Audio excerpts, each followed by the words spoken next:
ኤቢ ዳጣን ስለምትጠላትና ከቤት እንድትወጣላት ስለምትፈልግ በተለይ ደግሞ ከናታን ጋር በጣም ስለሚቀራረቡና ናታንም ዳጣን ስለሚወዳትኝ በጣም ትናደዳለች። እናም እሷ ከዚህ ቤት እንድትወጣ የማታደርገው ጥረት የላትም ነበር። ነገር ግን ደግሞ ዛሬ ግን ያደረገችው በጣም ከባድና እንዲሁም ደግሞ የማይደረግ ነገር በማድረግ ከቤት እንድትወጣም ለማስደረግ ነበር። ነገር ግን ይህ ሁሉ ነገር አልተሳካላትም። ኤቢ ሁልጊዜ ውሸት ተዋሻለች። እንዲሁም ደግሞ ዳጣ በቤት ውስጥ እንድትጠላም እናም ከቤት እንድትወጣም ትፈልጋለች። በተለይ ደግሞ ከናታን ጋር ያላትን ቅርርቦች በጣም ነው የምጠላው። ናታን እሷን በሚያናግራትኝ ወይም ደግሞ ዳጣን በሚቀርባት መንገድ ደግሞ ኤቢን በፍጹም አይቀርባትም። ኤቢን ጭራሽም አይወዳትም። ዳጣን ግን ስለሚያፈቅራትና እንዲሁም ስለሚወዳት ብዙ ጊዜ ዳጣ ጋም ይግባባሉ። ሲያወሩም በጣም ትናደዳለች። በተለይ ለምንድን ነው ግን ይችን እንደዚህ የምታወራትኝ በማለት ወይም ደግሞ እኔ ምን ይጎልብኛል በማለት አንቺ በቃ እስኪ ጥሩሁኝ፣ እኔ እንዳንቺ አይነት ሚስት እንዲኖረኝ በፍጹም አልፈልግም ሲጀመር ይላታል ናታን በጣም ነው የሚጠላት። ነገር ግን ደግሞ ግዴታ እሱን ለራሷ ለማድረግ እዚህ ጋር ሂጅና ኮካ አምጪልኝ በማለት እሷ ሜዳ ኮካውን ታመጣለች። እናም እሷም አስቀምጣላትኝ እንደሌላ ጊዜው ነው ብላ ዳጣም ወደ ክፍሏ ትሄዳለች። ኤቢ ግን ደግሞ እዛ ላይ የእንቅልፍ መድኃኒት ትጨምርበታለች። አጋጣሚውን ትመጣና ውሃ ትጠጣዋለች። ውሃም ራሷን ስታ ትወድቃለች። በዚህ ምክንያት ነበረ ዳጣን ከቤት ለማባረር የሞከረችው። ነገር ግን እያምን ደግሞ አልተሳካላትም። በተለይ ወይዘሮ ማርታ ኤቢ ተንኮልና እንዲሁም ደግሞ ቆይ ግን ለምንድን ነው ቤት ውስጥ ኮካ እያለ ለምንድን ነው ሂደሽ ኮካ ያመጣሽው ትላታለች። በቃ እኔ ቤት መኖሩን አላቅም በማለት ትመልስላታለች። እሺ ማን ነው እሺ የከፈተው ስትላትኝ ዳጣ ነች የከፈተችልኝ በማለት ቆይ ታዲያ ይሄን ያክል ለምንድን ነው ብላም ስትላትኝ በቃ እኔ በጣም ብዙ ጊዜ ትዝትብኝ ነበር እና መርዛም እንደምትገለኝ ስትል ነበር። ይሄው ዛሬ ደግሞ አደረገችው ትላታለች። ወይዘሮ ማርታም ቆይ ግን ኤቢ ይህን ያክል ግን ዳጣ ምን አድርጋሽ ነው የምትዝትብሽ? በምን ምክንያት ነው ብላም ትጠይቃታለች።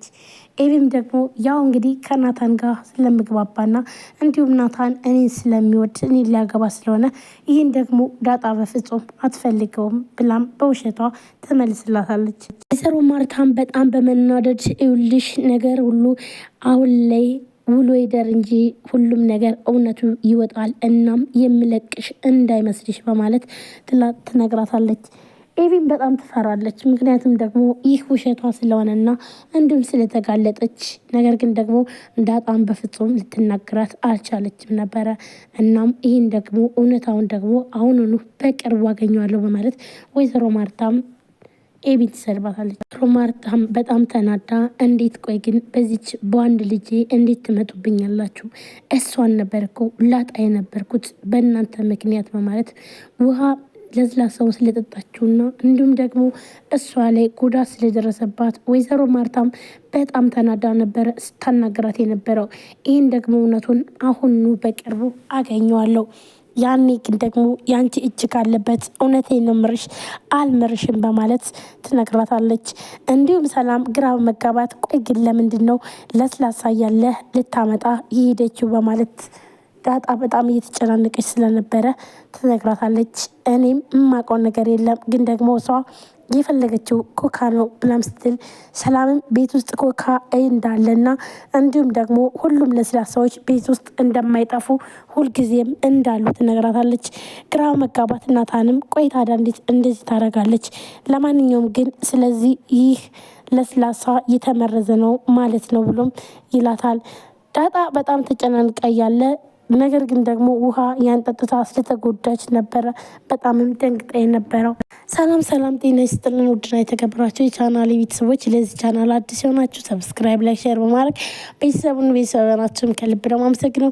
ውድ ቤተሰቦች ዛሬም በአዲስ ቪዲዮ መጥቻለሁ። ዳጣ ቀጣይ ክፍል ይዤላችሁ መጥቻለሁ። ኤቢና ዳጣ አሁንም እንደተፋጠጡ ነው ማለት ነው። ኤቢ እንግዲህ ዳጣን ከቤት ማስወጣት ትፈልጋለች።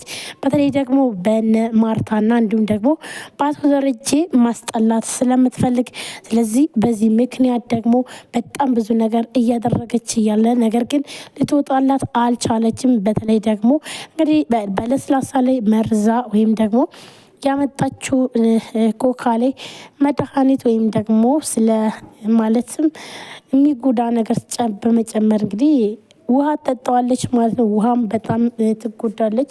በዚህ ምክንያት እንግዲህ ዳጣን ለማስባል ነበረ። ወይዘሮ ማርታም ግን ደግሞ ኤቪን ስለተጠራጠረቻት ቆይ ለምንድን ነው የሁሉ ነገር የሆነው? በእናንተ አንዝላልነትና በእናንተ ምክንያት ውድ የሆነች ልጅ ላጣ ነበረ። እናም ይህን ነገር በማድረጋችሁ ብላ በጣም ተናዳ ስትናገራት ነበር ማለት ነው። እንዲሁም ዳጣ በጣም እየተጨናነቀች እያለና እንዲሁም ደግሞ በዚህ ነገር ስለተፈጠረ በእኔ ምክንያት ነው ውሃ እየተጎዳችው። ውሃ ቆይ ግን ብትሞት ስኖሩ አሁን እያለችም በጣም እያሰበችም ትገኛለች ማለት ነው። ኤቪ ግን ደግሞ ያው ቅናቷና እንዲሁም በተለይ ደግሞ ከናታን ጋር ስለሚቀራረቡ እንዲሁም ናታን ያላት ነገር ለዳጣ ያለው ነገር በጣም ጥሩ አስተያየትና ጥሩ ሁኔታ ስለሆነ ነገር ግን ደግሞ ዳጣ እንግዲህ ያው ብዙ ጊዜ ኤቪን አይቀርባትም ማለት ነው። ናታን ዳጣን ነው የሚወዳት ወይም ደግሞ የሚያፈቅራትኝ ማውራትም የሚፈልግ እንዲሁም ደግሞ ጊዜውንም ማለትም አብሮ መሆን የሚፈልገው እንግዲህ ዳጣን ነው። ይህን ደግሞ ኤቪ በፍጹም አትፈልግም። ኤቪ አሁን ላይ ዳጣ ከቤት ምንቅር ብላ ወጣላትኝ እንዳለ ሙሉ ለሙሉ ናታንን ለራሷና ለራሷ ማድረግ ነው የምትፈልገው። ናታንም ደግሞ በፍጹም እሷን አይወዳትም።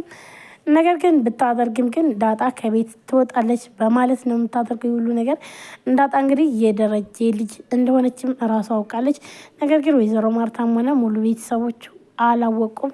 እናም ይህ ነገር ደግሞ እንግዲህ እንዲታወቅ አልፈለገችም መሰለኝ። ወይዘሮ ማርታ ይህን ነገር ካወቀች በጣም ከባድ ነገር ስለሆነ ወይዘሮ ማርታም ይህን እውነት መውጣት አለበት፣ አንቺም ወንች እሷ ሁለታችሁም አንድ ናችሁ በማለት በጣም ተናዳም ትነግራታለች። አቶ ደረጀም ናታንና በማለት ቆይ ግን ምን የተፈጠረ ይመስላል ናታን ብሎ ይጠይቀዋል። ናታንም ደግሞ ምን እንደተፈጠረ እንኳን አባዬ ግራ ገብቶኛል፣ ብቻ ግን ኮካው የሆነ ነገር አለ ብሎም ይላል። አቶ ደረጀም ማን ነው ቆሺ ኮካው ላይ መርዝ የጨመረበት በማለት ናታንን ጠይቀዋል። ናታንም ግራ በመጋባትና እንዲሁም ለአቶ ደረጀ መልሱ ስለከበደው ምናልባት ከቤት ከውጭ የገባ ሰው ጨምሮት ሊሆን ይችላል መርዙን ይላል። አቶ ደረጀም ናታን ቆይ ግን ምን ሆነ ነው? እኔ እኮ በህይወት ዘመኔ ምንም አይነት ጠላት የለኝም፣ ቆይ ግን እንዴት እንደዚህ ሊፈጠር ቻለ ብለው ይጠይቃል። እኔ ግን እንደሚመስለኝ ከሆነ ድንገት ለጨዋታ ኤቪ አስባ ነገሮች ሁሉ እንደ በድንገት የተፈጠረ ነው የሚመስለኝ። እናም ውሃ ያለማወቅ ነው የጠጣችው ብሎም ይላል። ቆይ እንዴት በዚህ ቀልዳለው ብሎ አቶ ደረጀም ግራ በመጋባት ናታንን ይጠይቀዋል። ናታንም ግራ